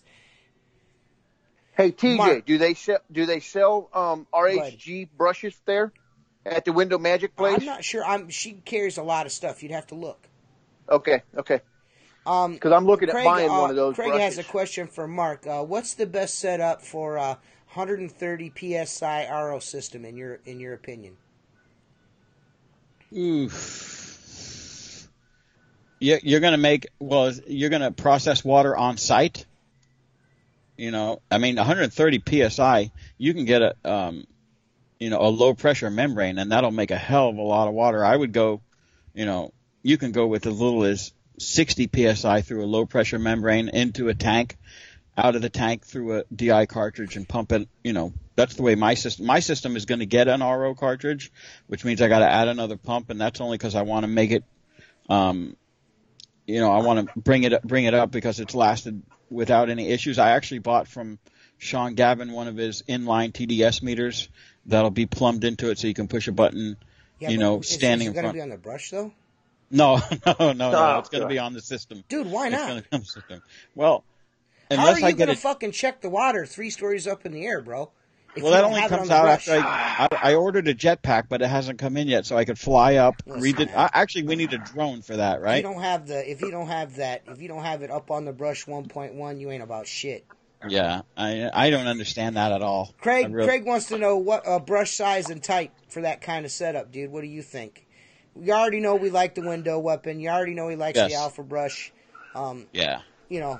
I'm both good. I use brush. I judge my brush size according to glass size. So if I'm doing shit that is like 36 inches wide or something like that, I got me an 18-inch brush out. I'm trying to hit them shits in 2 passes. You know what I mean? I'm trying to do it quick like so. And if they're smaller windows, smaller brush. You know what I mean? If they're really fucked up, I'll use the 12-inch window weapon on them just because they're gangster as shit and they get shit off the glass after you super glue everything together and fucking make it the brush you paid $350 for. Even though I didn't pay for mine, so Perry, don't get on here and be like, "Hey, I didn't even charge you for that." Yeah. Hey, Mark, how much of those skids you going to be making? Well, I haven't had I've had 1 or 2 people kind of interested in them, and I was hoping to make 4. I was hoping to make, either 4 or 5 and keeping 1 for myself so I could basically template and cookie cutter off of them. Yep. And since I didn't see a whole lot of interest in it, because I could do it however you want. If you want RO, if you want the inline TDS meter, I kept mine simple, and there's a reason because I believe simple is good, and you can always upgrade. But basically when I build something for someone, if I do fabrication work, I charge double what the materials are. Like I built some Jeep bumpers, and it cost me $300 in materials for everything from the material to the paint and to mounting it and everything was $300. Mm-hmm. I charge them $600, and then using the best materials I can. So if I have $1,000 in it, I probably sell them for $2,500 shipped, and I can tell you this, dude, I'm not bragging about it. The motherfucker, first of all, you would never tell someone built it in their backyard. And number 2, it ain't gonna miss a beat, man. It's tight. I'm gonna have you make me one, so there's that. Yeah, and that's what I was gonna say. I'm gonna put the money away this spring for you to make me one because I would like one. I would like a skid to go in the back of my other truck. Yeah, and I can make them any size you want. You want 50-gallon tank, which is what I have. You want 30-gallon tank. If you got a short bed pickup and you want to close the tailgate, you send me the dimensions of the pickup bed. If you have a toolbox, if you don't have a toolbox, and then I lay the thing out on the ground based on your dimensions and then fit everything together. And, the tighter it is, the harder it is. The worst part of it for me was the plumbing. To get all the hoses to flow and look like they belong there is a lot of taking apart, putting it back, cutting. But, if I templated off the one I have, it would go quick. I could put one together in a couple days, send it out for powder coat, any color you want. Done, I got news for everybody. Outlaw Window Cleaner. We're about to be doing some banging ass shit. We got more than just that coming. We got some sweet ass shit coming. Watch. Yeah. Watch what we about to do. Go ahead. Hey, Mark. Yes. Can you do me a favor? Give me your does yours go in the back of your pickup? Mine goes in the bed of a short bed Super Duty with a toolbox. Yes. Okay. So do me a favor. If you could give me dimensions of that, I'll check my van, see if it'll fit. Yeah, it'll easily fit in a van, but I could put it in the back of my Super Duty and then still have room to put a hydro cart or a set of stack ladders. There's still enough room. And I could have probably made it a little narrower, but I always think for the future, if I want to add another DI cartridge, if I want to add an RO membrane, you got to have that real estate there. Yeah, yeah. I mean, I could put, like Sean Gavin makes his with the hose reels on the outside, on the top. Okay, that to me is kind of cumbersome, and your hose is out in the elements. Yeah. Okay, I wanted mine all compact and tight. So if you needed more real estate, you could put anything wherever you wanted. It's just a matter of getting it all to line up. But I'm looking at between $1,500 and $2,000 for something with powder coating. Okay.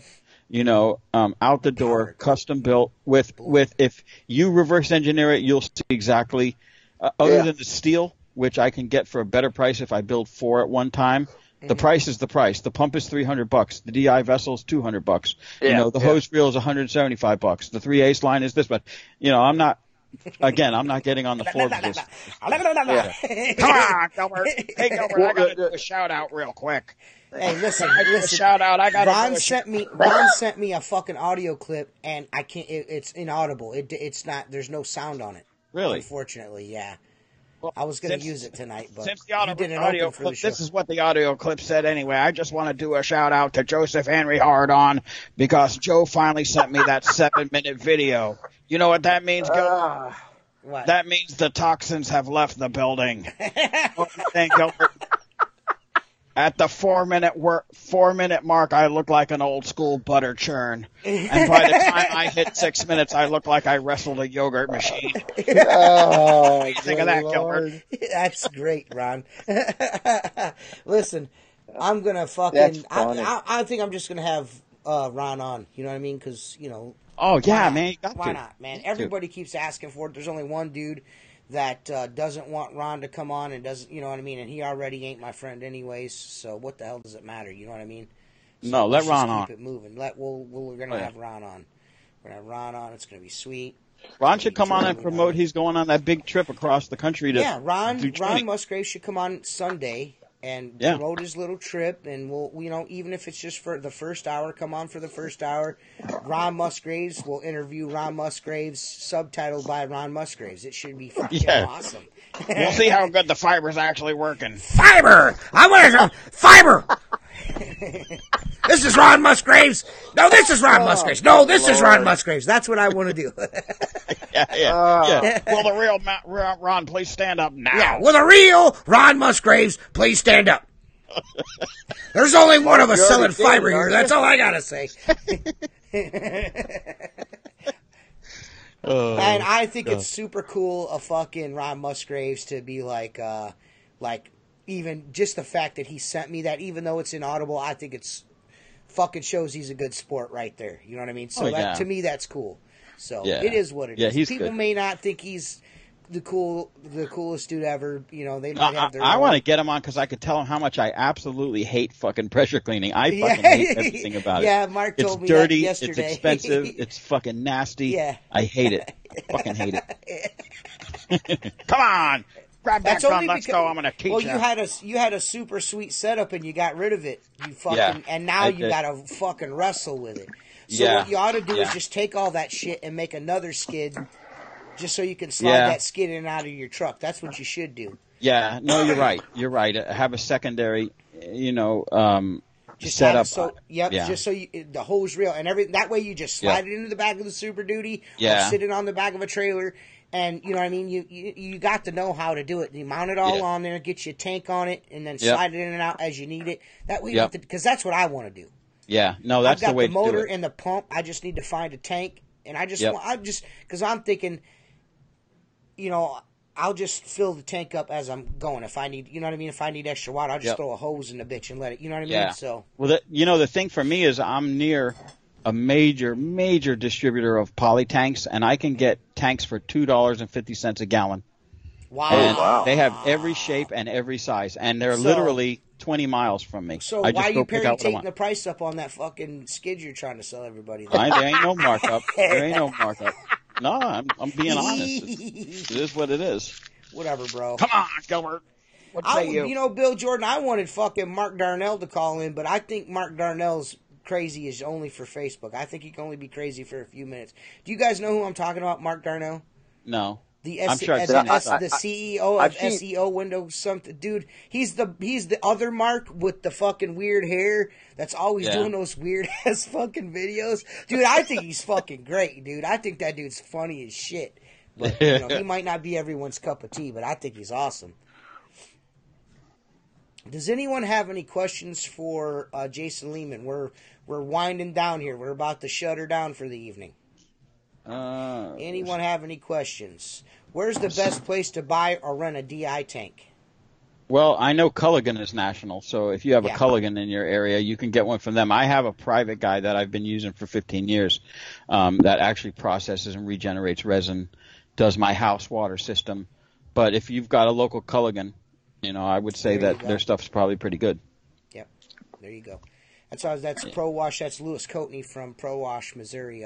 One of Joe Hardy's first his first gerbil in his guinea pig experiment on. Looks like Benji. Whatever happened to Benji? Benji disappeared again. And I'll tell you what, right now, Lewis seems to be doing very well with what Joe showed him. He's really picked up his business. Really seems to have really went to the next level. So that's awesome. I was just talking about you, Lewis, about selling my mini to you in the spring or the summer, whenever you're ready to try it out. So you were actually mentioned on the podcast before you were watching it. What's the point of a mirror if it has stickers on it? I don't know. I don't understand that. The point of the mirror is it's got stickers on it. Herp asked me, what's the point of a mirror if it has stickers on it? I don't know. It's advertising for Dun Wretched. It's advertising for Dun Wretched, Tucker USA, Circle H, Squeegee Life, Outlaw Window Cleaner, Clear Views. Used to be some other stuff. Ron's the best, have him on. Jason is punk rock. Fuck yeah, Jason's punk rock! Richie Blue, since you're watching, fucking Jason Leman wants to know what is the shit that you put around, what is the binding called that you put around the test models for the Gunslinger? So this question can get asked.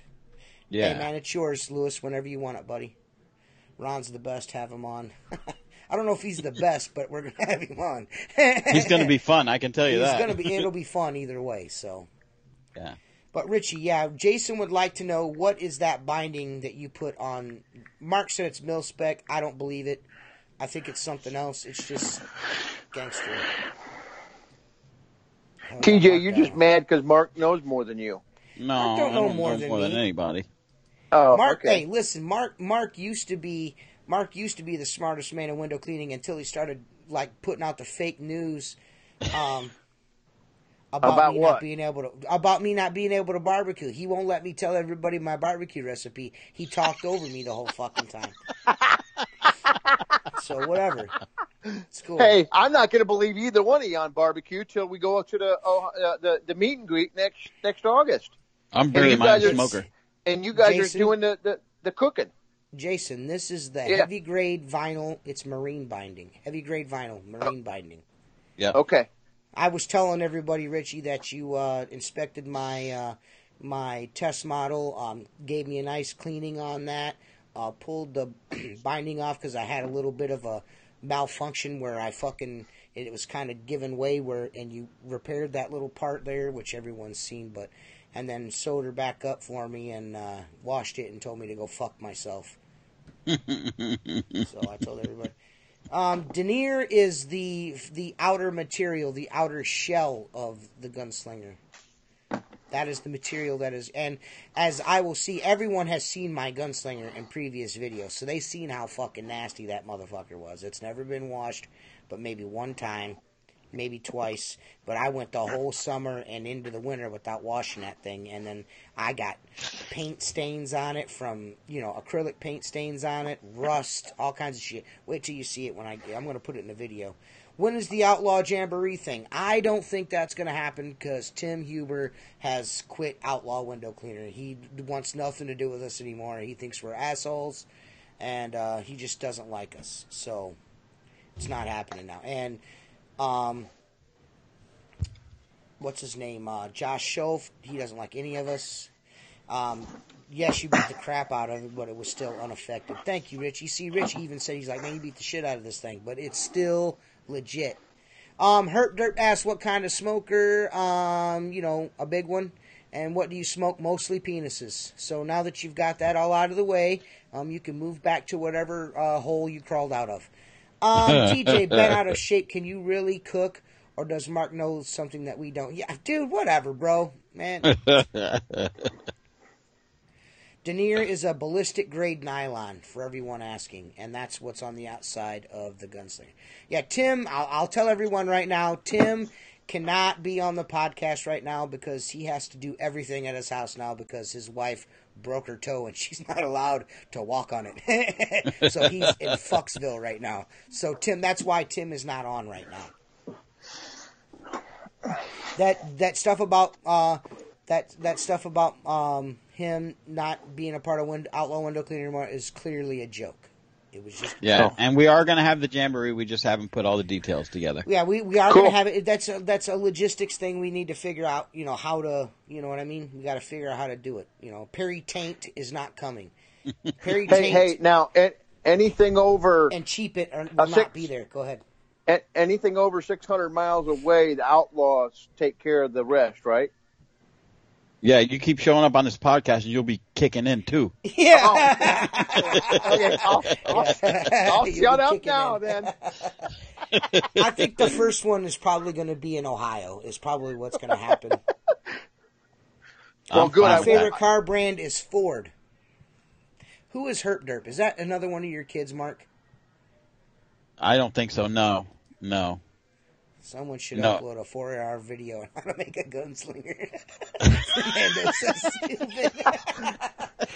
They already beat you to it. Dude, that is the biggest crock of shit ever, dude. I don't even, I don't want to keep talking about that guy, but God, that dude, seriously, man, you took this 4 hours of private video, this dude and all his fucking ideas and posted on YouTube. What a piece of shit. That dude's a piece of shit. Yep, he is. Acme Window Cleaning asks, Mark, how do you handle a customer that wants to repair bullet holes in their glass? Refer them to your favorite window glazer. Here you go. Look, they make an epoxy that fills in bullet holes, but it turns yellow. Not anything I would mess with. I'd say replace it. We can't fix that. There's not a lot we can do, guys, no. about bullet holes. It's unfortunate, but there's not a lot we can do. Thanks for that poignant question from Richie Blue. I mean, this podcast... He must run into some... Go ahead.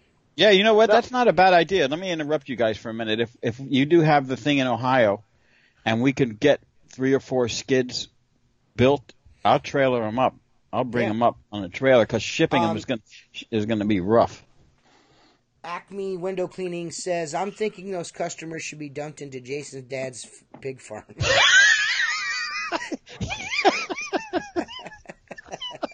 So, since we're at the end of the show here, is there any venom you have that you want to get out, Jason Leman, or have you gotten all your angst out already?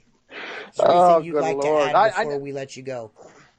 And that was not my dad's pig farm. That was my uncle's smart ass, Richie. Uncle, yeah. Uncle Pigpen. I'm glad you were listening though. But no, I don't have any more things to say. I mean, like I said, I'm in total support of Richie Blue. Yeah. And this whole shit just needs to either be fixed or blown over. Let the guy do. I don't want to see him get fucked over like Phil did. Right. That's all I'm going to say. Says, TJ, you should stop running your yap. You have more hair on your balls than your head. Well, of course I do. Actually, I don't. That's why I said women love him because he's just like them.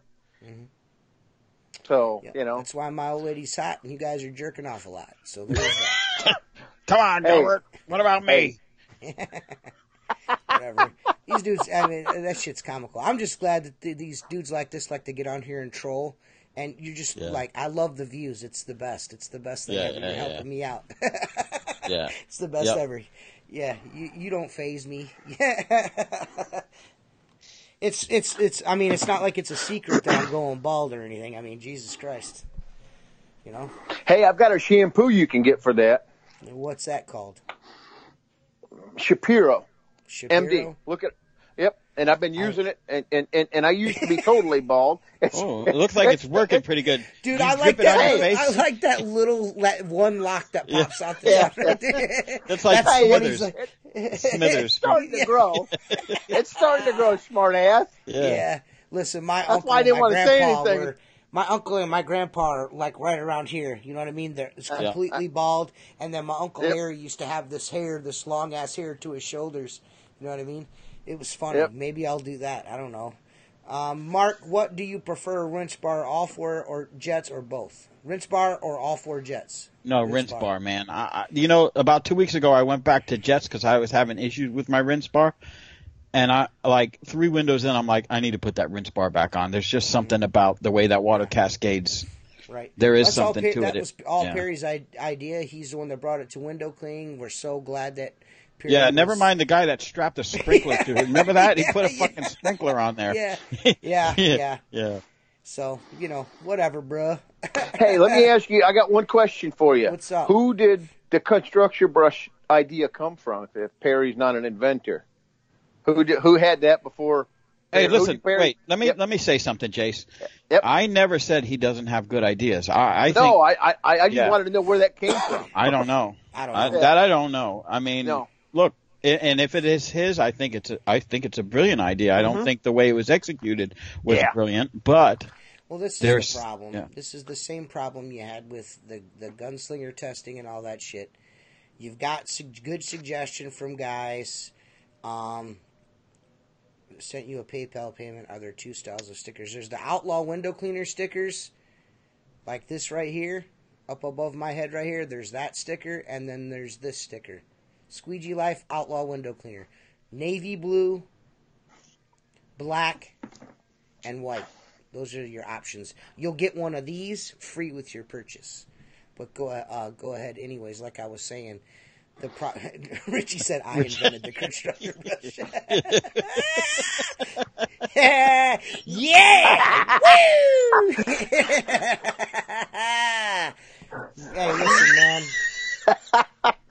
Hey, listen, man, I'll tell you this right now, dude. You know, this is going to keep coming up on the podcast, you know. I think it was from Australia, the constructor brush. Craig is from Australia. And it seems to me there seems to be a major disconnect between Perry Tate and New Zealanders and Australians. It seems like they do not like him. They know something we might not know. Well, that one dude, and that's another thing I was exposed to in the pro window cleaning group, is there are some dudes that are like, you know, not completely douchebags, that have like, you know, listen, I have experience with this dude. This dude is he's not a good dude. You know what I mean? There's some guys out there that like, I don't have an axe to grind. He's just not a fucking good dude. He did this, this, and this. You know what I mean? Wow. So, you know, there's like someone said something about screwing Willie Wagtail's brother or uncle or cousin or son out of 30 G's. I don't know how true that is or not, but that seems to be a story that's out there. The computer debacle, you know, I don't know. Either way, whatever it is don't forget the pants. And he released the dirty pants, and he released emails in that little stupid ass thing he posted up there that he fucking was going to try to give Richie $600 fucking for 1,000 gunslingers. What a piece of shit! That's what we call very good return on investment.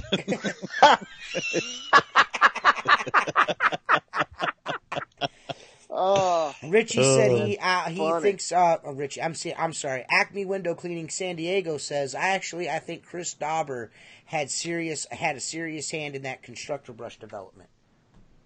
So could be. Yeah. I think I'm banned for tattoo. You're banned for what? What? He's got the outlaw tattoo. I don't know what he's talking about. Oh, he thinks you get doo-doo brown, doo-doo brown. Thank you, Fernando. Doo-doo Dude, brown. did you listen to that song when I said it to you? Maybe you had one a of laugh. these days. Listen, maybe yes, I did laugh. Listen, Fernando, maybe one of these days Mark will fucking send me the rib rub so you can have the fucking rub. Maybe one of these days that'll fucking happen. Dude, I've got 10 bottled up and they'll go out tomorrow or Friday. Yeah, he said that last podcast. Like I didn't have the right bottles. They got a seal, so they're fresh. Oh, right. Well, guys, you need to quit that, TJ. What, smoking? Yeah, that's unhealthy for you. I know. You'll be in the grave quicker than me.